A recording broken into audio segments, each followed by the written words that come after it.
வணக்கம். நான் உங்கள் ஜெகந்நாதன்.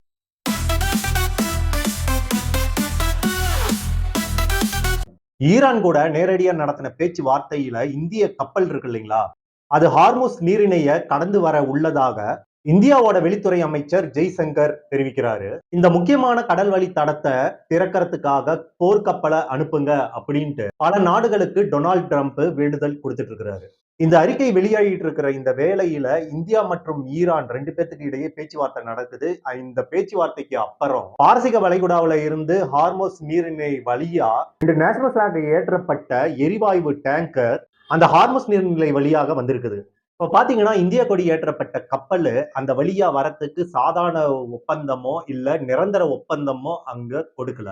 அது மட்டும் இல்லங்க, ஈரான் பாத்தீங்கன்னா இதுக்கு எந்த ஒரு பதிலும் சொல்லல. எல்என்ஜி அப்படின்ற திரவ இயற்கை எரிவாயுவை ஏத்திக்கிட்டு 2 இந்திய கப்பல் பாத்தீங்கன்னா ஹார்மோஸ் நீரிணை வழியா சனிக்கிழமை அன்னைக்கு பாதுகாப்பா வந்திருக்குது. அதே நேரத்துல ஈரானுடைய எண்ணெய் ஏத்திட்டு போற பல டேங்கர் கப்பல்கள் அந்த வழியா போயிருக்குது. கடற்படை தளபதி அலிரேசா தாங்சரி தன்னோட எக்ஸ் தளத்துல என்ன சொல்லியிருக்கிறாருன்னா, இந்தியாவோட பேரை டைரக்டா சொல்லாம நீருக்கடியிலான போரில் ஈரான் கடற்படையோட மன உறுதியும் நடவடிக்கைகளும் பலன் தந்திருக்குது. எல்லையில இருந்து ஆயிரக்கணக்கான கிலோமீட்டர் தூரத்துல ஈரான் என்ன செய்யுதுன்னா, எண்ணெய் ஏற்றிட்டு போற பல டேங்கர் கப்பல்களை அனுமதிக்கப்பட்ட நிலையில அச்சுறுத்தல்களும் மற்றும் தடைகளை நீக்கிறதுக்கு இது ஒரு உண்மையான முன்மாதிரி அப்படின்ட்டு சொல்லியிருக்கிறாரு. இந்தியாவுக்கும் ஈரானுக்கும் கடந்த சனிக்கிழமை நடந்த பேச்சுவார்த்தை முடிஞ்சதுக்கு அப்புறம் இந்திய கொடியை ஏத்திக்கிட்டு 2 எரிவாயு டேங்கர்கள் ஹார்மோஸ் நீர்நிலை வழியா வந்திருக்குது.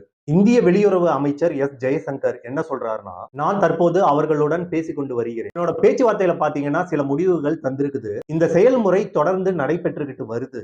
இது பலனளிக்கிற பட்சத்துல இயல்பாகவே நான் இதை தொடர்ந்து வழி நடத்துவேன். இந்தியாவோட பார்வையில நாம் பேசுறதும் ஒருங்கிணைந்து பேசுறதும் ஒரு தீர்வை காண்பதும் இது தலை சிறந்தது. இது மட்டும் இல்லாம மற்ற நாடுகளும் ஒரு பேச்சுவார்த்தை நடத்துறதுக்கு இது ஒரு வழிவகை செய்யும் அப்படின்ட்டு தெரிவிக்கிறார். எரிசக்தி விநியோகத்தை மீட்டெடுக்கிறதுக்காக ஒரு சாத்தியமான ராஜதந்திரத்தை குறிச்சு பிரான்ஸ், இத்தாலி இது மாதிரி ஐரோப்பிய நாடுகள் எல்லாமே பேச்சுவார்த்தையை தொடங்கி இருக்குது. ஐரோப்பிய நாடுகள் இந்தியாவை போல ஒரு ஒப்பந்தத்தை எட்ட முடியுமா அப்படின்ட்டு ஒரு கேள்வி எழுப்புது நமக்கு. இங்க ஒவ்வொரு உறவும் பாத்தீங்கன்னா அவங்களோட சொந்த அடிப்படையில அமையுது. இது பாத்தீங்கன்னா மற்ற நாடுகளுடன் ஒப்பிடுவது கடினம். இந்திய கொடி ஏற்றிய கப்பல்களுக்கு ஈரானுக்கும் பொதுவான ஏற்பாடு எதுவுமே இல்லை. ஒவ்வொரு கப்பலோட இயக்கமும் தனித்தனியாகவே இயக்கப்படுது.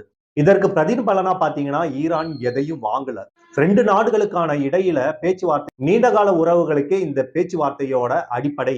இது பாத்தீங்கன்னா எந்த ஒரு வர்த்தக பரிமாற்ற சார்ந்த விஷயமும் இல்ல. இந்தியாவுக்கும் ஈரானுக்கும் இடையில ஒரு உறவு இருக்குது. இந்த மோதல் பாத்தீங்கன்னா துரதிர்ஷ்டவசமான மோதல் அப்படின்ட்டு சொல்லலாம். கச்சா எண்ணெயோட விலை ஏன் உயர்ந்தது அப்படின்னு பார்க்கலாம். 2022 ஆகஸ்டுக்கு அப்புறம் ஃபர்ஸ்ட் கச்சா எண்ணெயோட விலை ஹைக் ஆயிருக்குது. அது பீப்பாய் பேரல்ல கிட்டத்தட்ட 100 அமெரிக்கன் டாலருக்கு விலை போயிருக்குது. ஈரானுடைய புதிய அதி உன்னத தலைவர் முஜ்தபா காமினேயி கடந்த வாரம் அவருடைய முதல் அறிக்கையில ஹார்முஸ் நீரிணையை பத்தி முதல்ல பேசியிருக்கிறாரு. ஹார்முஸ் நீரிணை ஒரு ஆயுதமாக பயன்படுத்துறாங்க. உலகத்துடைய எண்ணெய் மற்றும் எரிவாயு விநியோகத்துல சுமார் 20% இந்த வழித்தட வழியாக போகுது.